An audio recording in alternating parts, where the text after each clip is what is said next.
Buenos días chicos, bueno, continuando con el cronograma de actividad de la materia, vamos a pasar a ver el eje temático número 3, proceso enfermero en las necesidades humanas fisiológicas. En esta clase lo que vamos a ver son los signos vitales y cómo se aplica el proceso enfermero en las alteraciones en la frecuencia respiratoria y en la temperatura. Para esta clase los objetivos que me planteé es que al finalizarla ustedes logren conocer las constantes vitales, es decir, los valores normales de los signos vitales, definir e identificar las alteraciones tanto en la frecuencia respiratoria como en la temperatura y puedan aplicar o logren aplicar el proceso enfermero en caso de estar alterada cualquiera de estos parámetros, es decir, la respiración o la temperatura. Bueno, voy a empezar hablando de lo que son los signos vitales o constantes vitales. Estos son parámetros que nos van a reflejar las funciones esenciales del organismo. Dentro de lo que son las constantes vitales encontramos la temperatura corporal, el pulso o frecuencia cardíaca, la frecuencia respiratoria y la presión o tensión arterial. Muchos organismos además designan al dolor como una quinta constante vital. La saturación de oxígeno también suele medirse al mismo tiempo que las constantes vitales tradicionales. Estas constantes que deben ser consideradas como un conjunto, es decir, deben medirse en el mismo tiempo, todas juntas, se miden para controlar las funciones del organismo, ya que reflejan cambios de dichas funciones que de otra forma podrían pasar inadvertidos.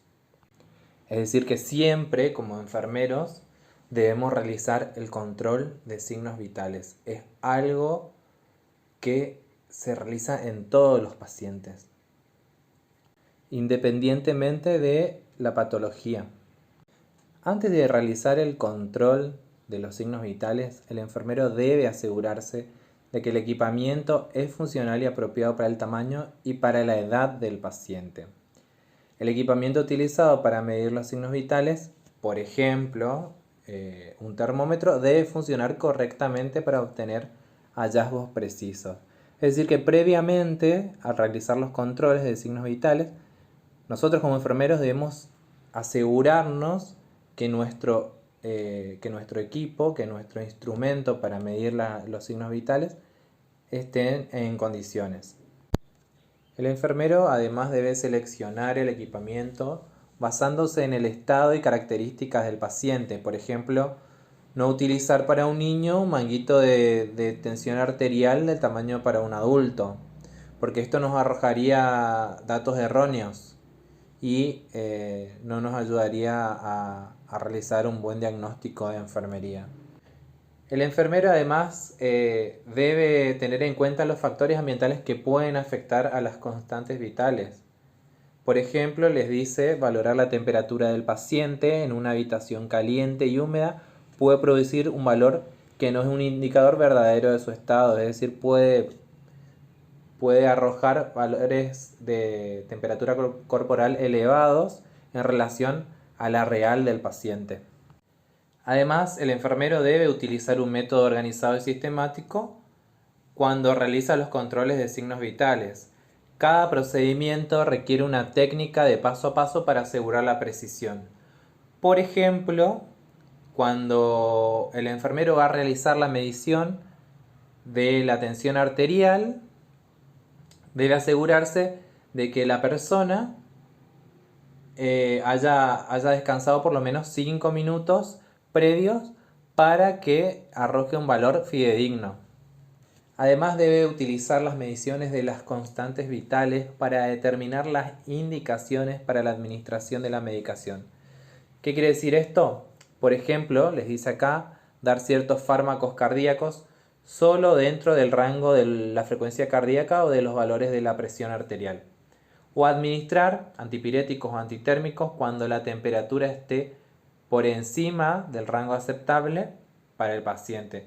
Para esto, nosotros como enfermeros debemos conocer cuáles son los rangos aceptables para nuestros pacientes antes de administrar la medicación. Además, debemos registrar y analizar los resultados de la medición de las constantes vitales. Los signos vitales no se interpretan de manera aislada. Por eso se debe también conocer los signos o síntomas físicos relacionados y ser consciente del estado de salud continuo del paciente. Siempre que existan cambios significativos en las constantes vitales, debemos comunicar no solamente al médico, sino a todo el equipo de salud que está brindando atención a ese paciente. Hay que documentar además los hallazgos y comparar las mediciones con los niveles basales para identificar si esos cambios son o no significativos. Cuando las constantes vitales parecen anómalas o no estamos muy seguros, hay que hacer o lograr que otro enfermero u otro profesional sanitario repita la medición para verificarla.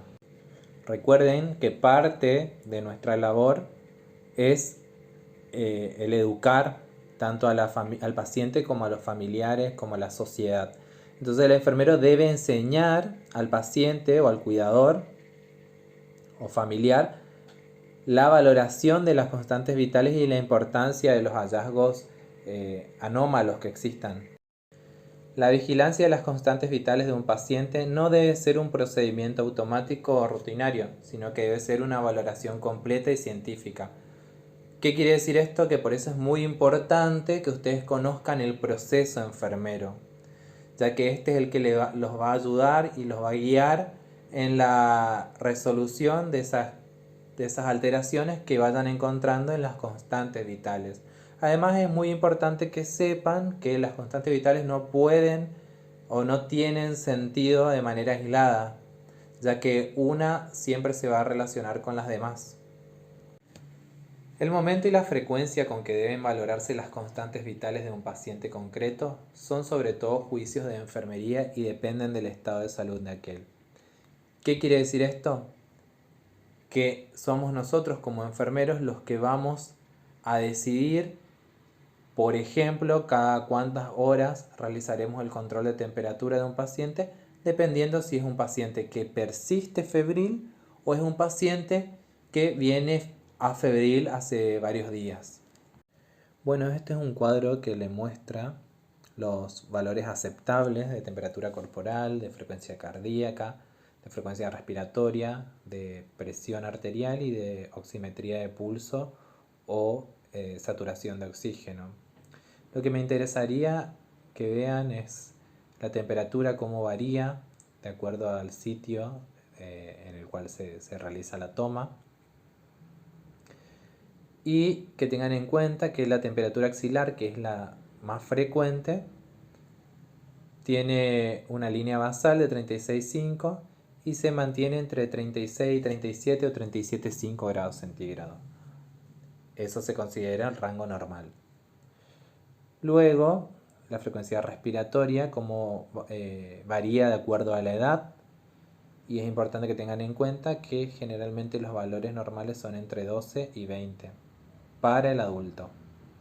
12 y 20 serían 12 y 20 respiraciones por minuto. Bueno, una de las constantes vitales es la temperatura. La temperatura es el equilibrio entre la producción y la pérdida de calor del organismo. Se mide en unidades de calor llamadas grados, es decir, en grados centígrados. Existen dos clases de temperatura corporal, la temperatura central y la temperatura superficial. La temperatura central es la que tienen los tejidos profundos del cuerpo, como por ejemplo las cavidades torácica y abdominal, y permanece relativamente constante. Y la temperatura superficial es la de la piel, el tejido subcutáneo y la grasa, que al contrario de la temperatura central, se eleva y desciende en respuesta al entorno. El cuerpo produce calor de forma continua como producto final del metabolismo. Cuando la cantidad de calor producido por el organismo iguala a la cantidad de calor que se pierde, la persona se encuentra en lo que se llama o se denomina equilibrio calórico. Entre los distintos factores que influyen en la producción de calor por el organismo, los más importantes son los que vemos acá: el metabolismo basal, que es la velocidad con la que el organismo utiliza la energía necesaria para mantener sus actividades esenciales, por ejemplo la respiración. Los índices metabólicos disminuyen con la edad y en general cuanto más joven es la persona, mayor es su metabolismo basal, es decir, que mayor es su producción de calor. Luego tenemos la actividad muscular, incluido el temblor, que lo que hace es aumentar el metabolismo basal, es decir, que va a aumentar la producción de calor. La secreción de tiroxina, el aumento de secreción de tiroxina incrementa la velocidad del metabolismo celular en todo el organismo. Este efecto, denominado termogenia química, da lugar a la producción de calor en el cuerpo a través del aumento del metabolismo celular. También tenemos la adrenalina, noradrenalina y estimulación simpática como respuesta al estrés. Estas hormonas lo que hacen es producir un aumento inmediato de la velocidad del metabolismo celular en muchos tejidos del organismo.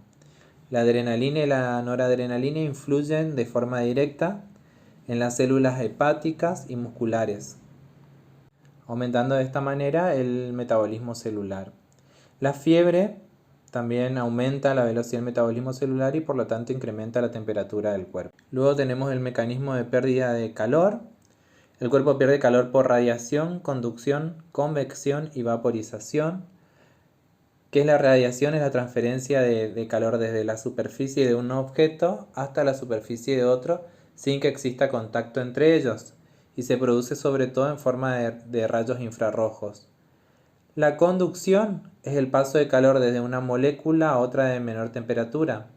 La transferencia conductiva no puede hacerse sin contacto entre las moléculas y en condiciones normales solo es responsable de una pérdida de calor mínima, salvo por ejemplo cuando se sumerge el cuerpo en agua fría. La cantidad de calor transferido depende de la diferencia de temperatura y la cantidad de duración del contacto. Luego tenemos la convección, que es la dispersión del calor por las corrientes de aire. La cantidad de aire adyacente al cuerpo que se calienta suele ser pequeña. Este aire caliente se eleva y se cambia por otro más frío, por lo que las personas siempre están perdiendo una pequeña cantidad de calor por convección. Por último tenemos la evaporación, que es la vaporización continua de la humedad del aparato respiratorio, de las mucosas de la boca y de la piel.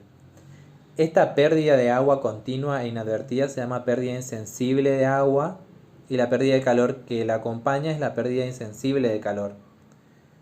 La pérdida insensible de calor representa alrededor del 10% de la pérdida calórica basal. Cuando la temperatura corporal aumenta, también lo hace el porcentaje de pérdida de calor debido a la vaporización. Bueno, acá lo que deben tener en cuenta es que existen sensores en la periferia y en el centro. La periferia, por ejemplo, sería la piel, que ante la presencia de una alteración en la temperatura corporal envía señales al hipotálamo informando esta alteración, y este a su vez lo que va a hacer es ajustar la pérdida o producción de calor. La mayoría de los sensores o receptores sensoriales se encuentran en la piel. Esta posee más receptores para el frío que para el calor, y por lo tanto los sensores cutáneos detectan el frío con mayor eficiencia que el calor. Cuando la piel de todo el cuerpo se enfría, se ponen en marcha tres procesos fisiológicos cuya misión es aumentar la temperatura corporal. Una es el temblor, que aumenta la producción de calor. Otro es la inhibición de la sudoración para disminuir la pérdida de calor. Y otro es la vasoconstricción, es decir, la constricción de los vasos sanguíneos, que también va a reducir la pérdida de calor. Hay factores que influyen en la temperatura corporal. Uno de ellos es la edad. Por ejemplo, el lactante es muy sensible a la temperatura del entorno, por lo que debe ser protegido de los cambios extremos.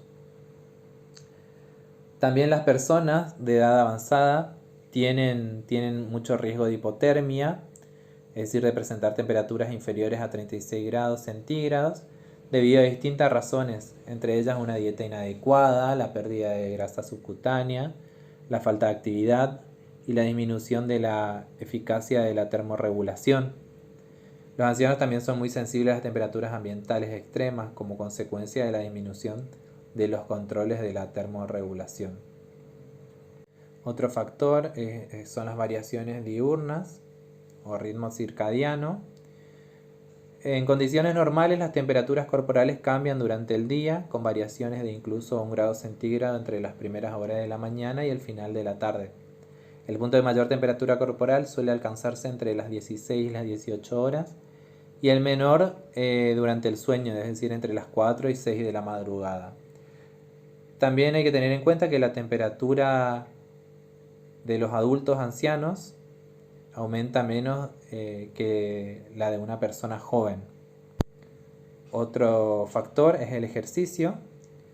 Sabemos que un trabajo duro o ejercicio extenuante puede aumentar la temperatura corporal. Otro factor son las hormonas. Las mujeres experimentan más fluctuaciones hormonales que los hombres. Se sabe que en la mujer la secreción de progesterona en el momento de la ovulación hace que se eleve la temperatura corporal entre 0,3 y 0,6 grados centígrados por encima de la temperatura basal. El estrés también aumenta la temperatura, ya que estimula el sistema nervioso simpático y aumenta la producción de adrenalina y noradrenalina. De esta manera incrementa la actividad metabólica y la producción de calor. Otro factor es el entorno. Las temperaturas ambientales extremas pueden influir sobre los sistemas de regulación de la temperatura de las personas. Por ejemplo, si la temperatura se mide, como dijimos anteriormente, en una habitación muy caliente y la temperatura corporal no puede modificarse por convección, conducción o radiación, esta se elevará. De la misma forma, si el paciente ha estado al aire libre, en un clima frío, sin ropa adecuada, o si tiene un cuadro médico que le impide controlar la temperatura del ambiente, por ejemplo, si tiene una alteración del estado mental o no puede vestirse sin ayuda, la temperatura corporal puede ser baja. Como vimos anteriormente, se considera que el intervalo normal de temperatura axilar para los adultos está comprendido entre 36 grados y 37,5 grados centígrados. Las alteraciones fundamentales de la temperatura corporal son dos. Por un lado tenemos la pirexia o fiebre, que es el aumento de la temperatura, y por otro lado tenemos la hipotermia, que es la disminución de la temperatura. La temperatura corporal superior al límite normal, es decir, a 37,5 grados, como vimos anteriormente, recibe el nombre de pirexia, hipertermia o fiebre. Una fiebre muy alta, por ejemplo mayor a 41 grados centígrados, se denomina hiperpirexia. ¿Cómo se manifiesta clínicamente la fiebre? Tenemos una fase de comienzo o fase de frío o escalofrío, en el cual existe un aumento de la frecuencia cardíaca por encima de los valores normales, un aumento de la frecuencia y la profundidad respiratoria, existe temblor, piel pálida y fría, el paciente se queja de que siente frío, los lechos ungueales se vuelven cianóticos, es decir, las áreas debajo de las uñas se vuelven de color azul, la piel con aspecto de carne de gallina, lo que conocemos como piel de gallina, y hay un cese de la sudoración.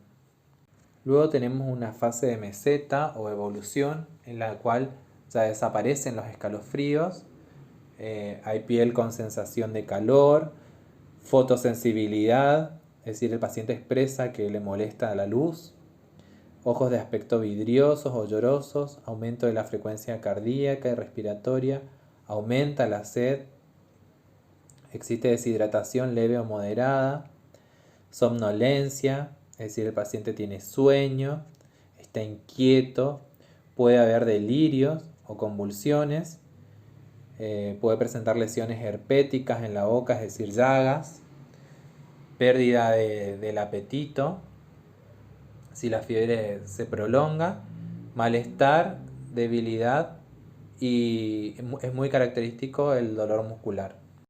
Por último tenemos la caída de la fiebre, fase de rubor o de efervescencia.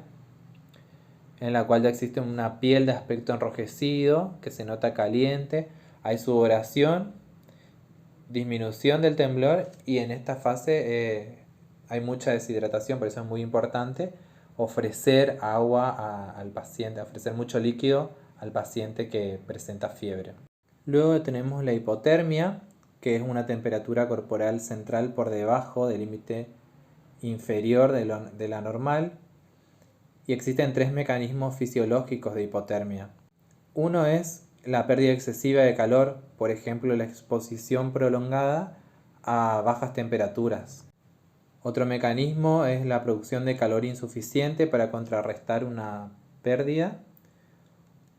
Y otro sería la alteración de la termorregulación hipotalámica, por ejemplo, como vimos anteriormente, en adultos mayores. ¿Cuáles son las manifestaciones clínicas de la hipotermia?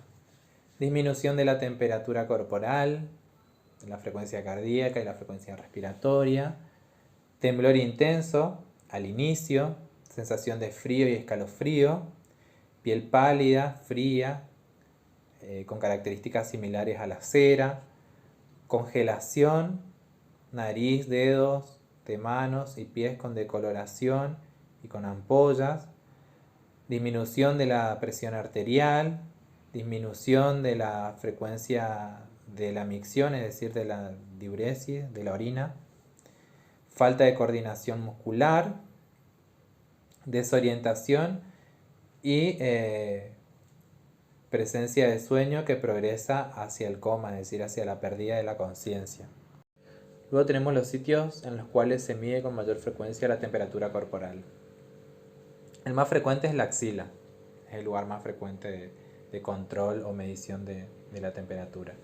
Luego tenemos el recto, la boca, el tímpano y la piel sobre la arteria temporal, para lo cual se necesita en realidad un termómetro más sofisticado y por ende es la que menos se utiliza. ¿Cómo aplicamos el proceso enfermero? El proceso enfermero lo aplicamos desde que nos planteamos como objetivo conocer los valores de la temperatura corporal, identificar si se encuentra dentro de los límites normales, determinar los cambios en la temperatura central en respuesta a tratamientos específicos, como por ejemplo la medicación antitérmica o antipirética, o tratamiento de inmunosupresores, o bien en intervenciones invasoras. Recuerden que el proceso enfermero está compuesto por 5 fases. La primera es la valoración. ¿Para qué nos sirve la valoración en el control de la temperatura corporal? Porque debemos asegurarnos de que la temperatura de la persona se encuentre dentro de los parámetros normales, y de no ser así procederemos a realizar un diagnóstico de enfermería con el fin de que ese valor regrese a los parámetros normales. Luego tenemos el diagnóstico, la segunda etapa. De acuerdo a la alteración de la temperatura realizaremos el diagnóstico de enfermería, es decir, si presenta una disminución o hipotermia o bien un aumento o hipertermia. Luego lo relacionaremos con la etiología, es decir, cuáles son las causas posibles que pueden llegar a alterar la temperatura, y la manifestación, es decir, cómo nosotros nos damos cuenta que esa persona está con fiebre o con hipotermia. Luego tenemos la tercera etapa, que es la planificación.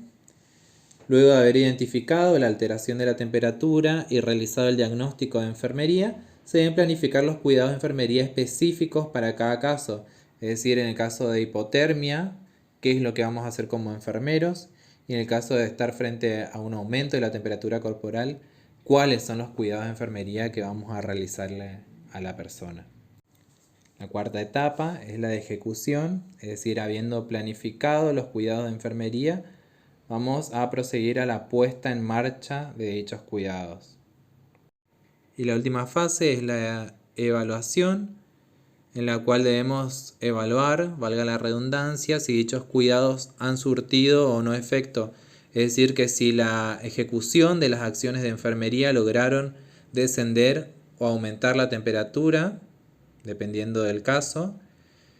En caso de no alcanzar los objetivos planteados, se debe rever cada paso del proceso enfermero con el fin de identificar y modificar aquellos errores que pudimos cometer en el proceso o bien buscar otras alternativas o caminos para solucionar el problema. Luego tenemos la respiración. La respiración es básicamente el acto de respirar. El proceso de respiración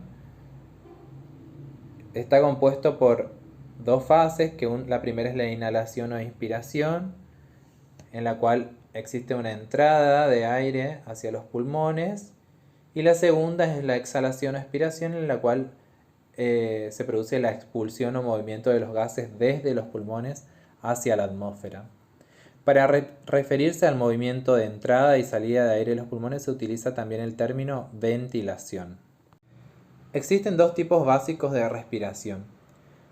Una es la respiración costal o torácica y otra es la respiración diafragmática o abdominal.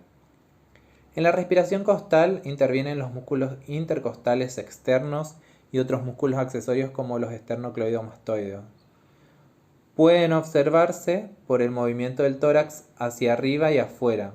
Por el contrario, la respiración diafragmática depende de la contracción y relajación del diafragma y se manifiesta por los movimientos del abdomen que son secundarios a la contracción y movimientos hacia abajo del diafragma. El acto de respirar está controlado por los centros respiratorios del bulbo raquídeo y la protuberancia en el encéfalo, y quimiorreceptores de localización central en el bulbo y periférica en los cuerpos carotídeos y aórtico. Estos centros y receptores van a responder a los cambios de concentración del oxígeno, del anhídrido carbónico o dióxido de carbono y del hidrógeno en la sangre de la arteria. ¿Cómo debe valorarse la frecuencia respiratoria? Bueno, la respiración debe valorarse cuando el paciente se encuentra relajado. ¿Por qué? Porque el ejercicio va a aumentar la frecuencia y la profundidad de la respiración. También es probable que la ansiedad influya en la frecuencia y profundidad respiratoria. Sin embargo, para identificar la tolerancia del paciente a la actividad, también hay que valorar la respiración tras el ejercicio. Antes de valorar las respiraciones de un paciente, el profesional de enfermería debe considerar los siguientes aspectos. El patrón de respiración normal del paciente, es decir, cuánto es su frecuencia respiratoria. La influencia de los problemas de salud del paciente sobre la respiración. Si está recibiendo alguna medicación o tratamiento que pueda afectar la frecuencia respiratoria. Y la relación entre el patrón de respiración del paciente y su función cardiovascular. Hay factores que influyen en el patrón respiratorio. Los que lo aumentan son el ejercicio, porque aumenta el metabolismo, el estrés, es decir, la preparación del cuerpo para luchar o huir, el aumento de la temperatura ambiental o la disminución de la concentración de oxígeno, por ejemplo, en las grandes alturas. Los factores que reducen la frecuencia respiratoria son la disminución de la temperatura ambiental, determinados medicamentos como por ejemplo los narcóticos y el aumento de la presión intracraneal. ¿Cuáles son las características que se van a valorar en la respiración? Uno es la frecuencia, que es el número de respiraciones por minuto. Otro es la profundidad, que es la intensidad de los movimientos ventilatorios. El ritmo, que es la regularidad entre las inspiraciones y expiraciones. Y el carácter de la respiración, que es el esfuerzo para respirar y los sonidos que se pueden oír. ¿Cuáles son las alteraciones que se pueden observar en los patrones respiratorios? Tenemos alteraciones en la frecuencia, que son taquipnea, bradipnea y apnea. Taquipnea son respiraciones rápidas y superficiales. La bradipnea es una respiración anormalmente lenta. Y la apnea es la interrupción de la respiración. Luego tenemos alteraciones en el volumen, en los cuales puede haber hiperventilación o hipoventilación. La hiperventilación es una expansión excesiva de los pulmones caracterizada por respiraciones rápidas y profundas. Y la hipoventilación es una expansión insuficiente en los pulmones caracterizada por respiraciones más superficiales. También tenemos alteraciones en el ritmo respiratorio. como por ejemplo la respiración de Cheyne-Stokes, que son respiraciones rítmicas, crecientes y decrecientes, desde muy profundas hasta las muy superficiales con periodos de apnea temporal. Luego tenemos alteraciones en la facilidad o esfuerzo. Por ejemplo, la disnea, que es una respiración difícil y laboriosa, durante la cual el paciente tiene una necesidad persistente e insatisfecha de aire y se siente angustiado. Es la dificultad para respirar. La ortopnea, que es la capacidad para respirar solo si se está de pie o sentado. El paciente no puede respirar si se acuesta. Luego tenemos los ruidos respiratorios, entre los cuales tenemos el estridor, que es un sonido áspero y penetrante que se oye durante la inspiración en la obstrucción laringea. El estertor, que es una respiración ronca o sonora que suele deberse a una obstrucción parcial de la vía respiratoria superior. Tenemos las sibilancias, que es un sonido musical chirriante o sibilante, continuo y agudo, que se produce durante la expiración y a veces en la inspiración cuando el aire pasa por una vía respiratoria estrechada o parcialmente obstruida. Y el ruido burbujeante, que son sonidos de borboteo que se oyen cuando el aire atraviesa secreciones húmedas en el aparato respiratorio. Luego tenemos las alteraciones en los movimientos del tórax, entre los cuales encontramos retracción intercostal, que es una retracción hacia adentro entre las costillas. Luego tenemos retracción subesternal, que es una retracción hacia adentro por debajo del esternón, y una retracción supraesternal, que es una retracción hacia adentro por encima de las clavículas. Luego tenemos alteraciones relacionadas con las secreciones y la tos, entre las cuales encontramos a la hemóptisis, que es la presencia de sangre en esputo. El esputo es el vulgarmente llamado catarro. Tenemos además la tos productiva, que es una tos acompañada por secreciones expectoradas, es decir, por catarro. Y tos no productiva, que es una tos seca y áspera, sin presencia de secreciones. ¿Cómo aplicamos el proceso enfermero en la frecuencia respiratoria? Primero debemos valorar al paciente y asegurarnos de que la frecuencia respiratoria se encuentre dentro de los parámetros normales. Y de no ser así, se procederá a realizar un diagnóstico de enfermería con el fin de que esa frecuencia regrese a los parámetros normales. ¿Cómo se realiza el diagnóstico de enfermería? Un ejemplo podría ser disnea, relacionado con la etiología, presencia de secreciones en vía aérea, manifestado por ruidos estertores a la auscultación, por ejemplo. Luego de haber identificado la alteración y realizado el diagnóstico de enfermería, se deben planificar los cuidados de enfermería específicos para cada caso. Por ejemplo, colocar al paciente en posición semi-Fowler, en el caso de la disnea, ¿no? Habiendo planificado las acciones de enfermería, se debe proseguir a la puesta en marcha de dichos cuidados. Por último, se debe evaluar si dichos cuidados han surtido o no efecto, es decir, que si la ejecución de las acciones de enfermería lograron restablecer el patrón respiratorio, y de no ser así, buscar otras alternativas o caminos.